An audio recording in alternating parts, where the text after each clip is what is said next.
Welcome to Cheater Confessions. Let's get started with today's story. I was sitting on the couch one evening scrolling through my phone when I noticed Annie had liked yet another one of Liam Langston's posts. It wasn't the first time.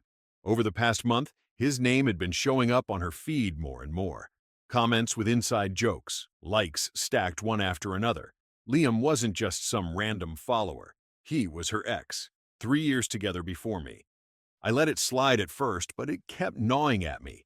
Annie and I had been married for 2 years, and we'd built a steady rhythm together. Shared apartment, shared bills, shared plans for the future. But seeing her ex constantly pop up online made something in me tighten. Boundaries mattered, and this was crossing one. That night, when she sat down beside me with her wine glass, I spoke up. "Annie, can we talk about something?" She looked up from her phone. "Sure. What's wrong?"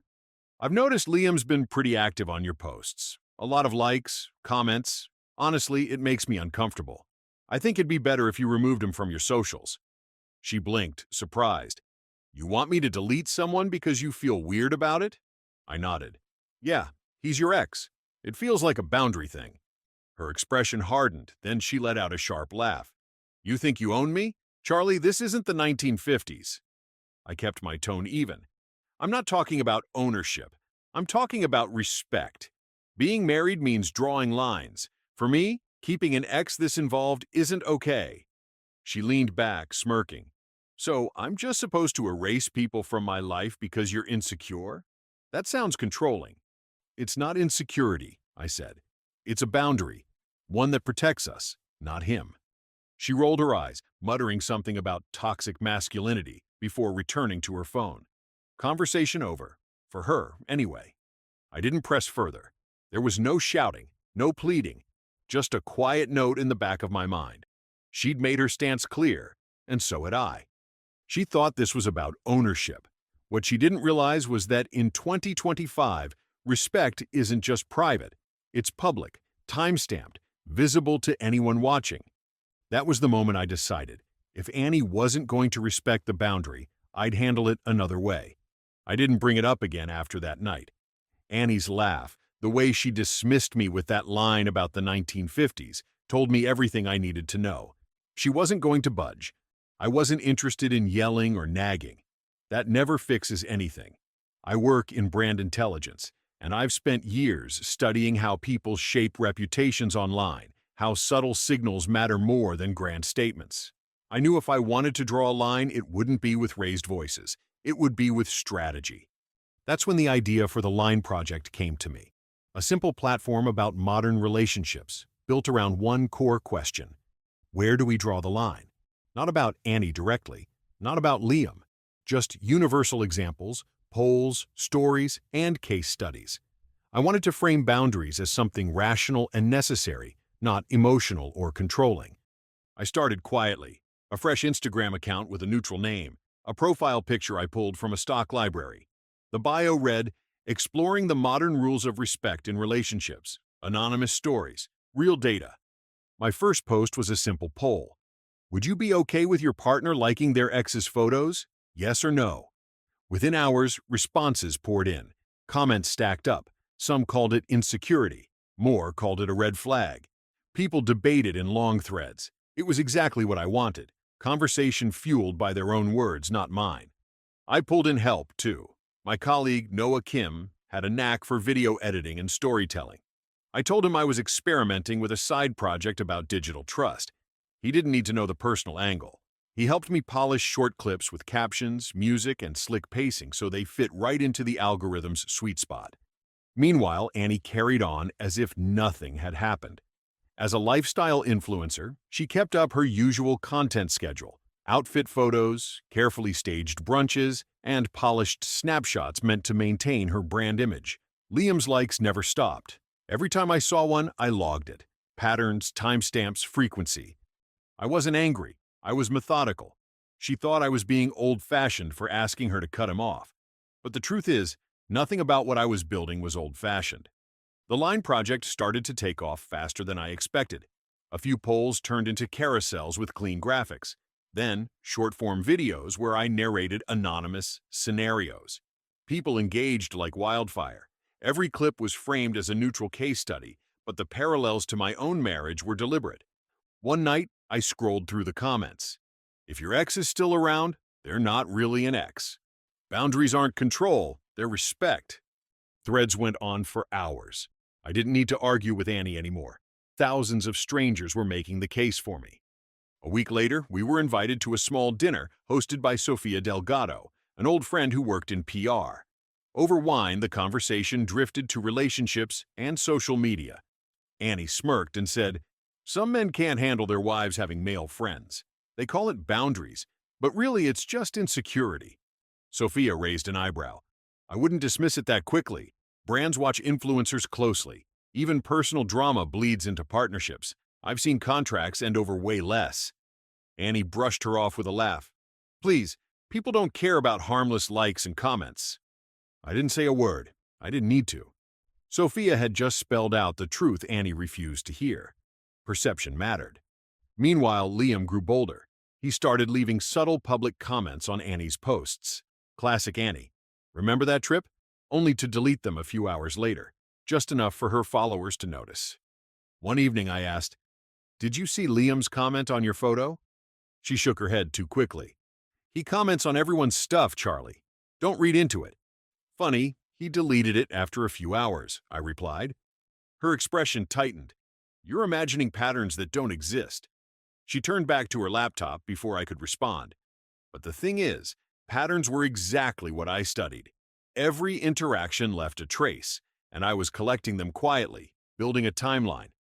The pressure wasn't just between us anymore. The algorithm had picked up on Annie's engagement with the Line Project's content, polls, debates, clips, and started feeding her more of it. Every scroll brought up posts about exes, trust, and boundaries. She didn't know I was behind it. The walls were closing in, slowly, and I hadn't even pushed yet. It happened on a Thursday night. Annie told me she was going to a co-worker's dinner at a new tapas place downtown. She left dressed sharply, heels clicking against the hallway floor. I didn't question it, just nodded and wished her a good evening. Later, as I checked our shared credit card account, a receipt popped up.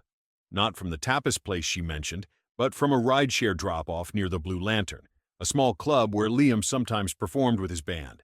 I didn't react outwardly. I screenshotted the receipt, logged the timestamp, and waited. When she came home, I asked casually, "How was dinner?" She smiled, a little too easily. "Good. Long. I'm exhausted." I nodded, letting it pass. The next day, I confirmed through the club's tagged photos. Liam had been on stage that night. 2 nights later, I asked her directly, "Why did the card show a charge at the Blue Lantern? I thought you were at dinner." She froze for half a second, then scoffed. "Charlie, it was nothing. Some co-workers wanted to stop there after dinner. Liam happened to be performing.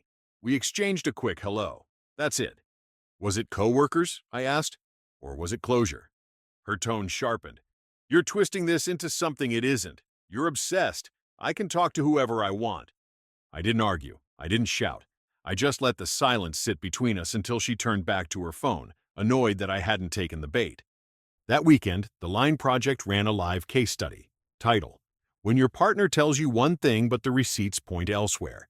Anonymous details, anonymized screenshots. I didn't mention names. I didn't need to. Halfway through the live chat, a user with the handle Langston Liam jumped in, writing, "Not every friendship is suspicious. Some of us actually have history worth keeping."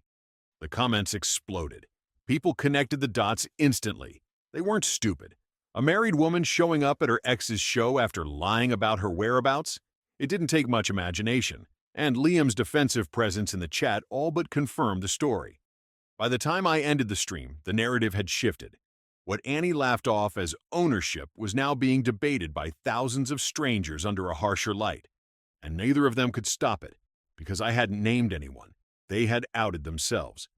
By Monday, the first cracks showed. Annie's inbox was quieter than usual. 2 of her brand partners sent polite but clipped emails. "We're pausing current campaigns and may revisit in the future." She tried to brush it off at breakfast, scrolling through her phone. Probably budget cuts. Nothing serious. But I saw her jaw tighten when she thought I wasn't looking. That evening, she cornered me in the kitchen. "You're behind this, aren't you?" she demanded. "Behind what?" I asked, keeping my tone calm. All these stupid posts about boundaries and exes, it's spreading everywhere. You think I don't notice? I leaned on the counter. Annie, if thousands of strangers are all talking about the same thing, maybe the issue isn't the posts. Maybe it's the behavior. Her eyes narrowed. If you don't take this garbage down, I'll tell everyone what you're doing. I'll ruin you.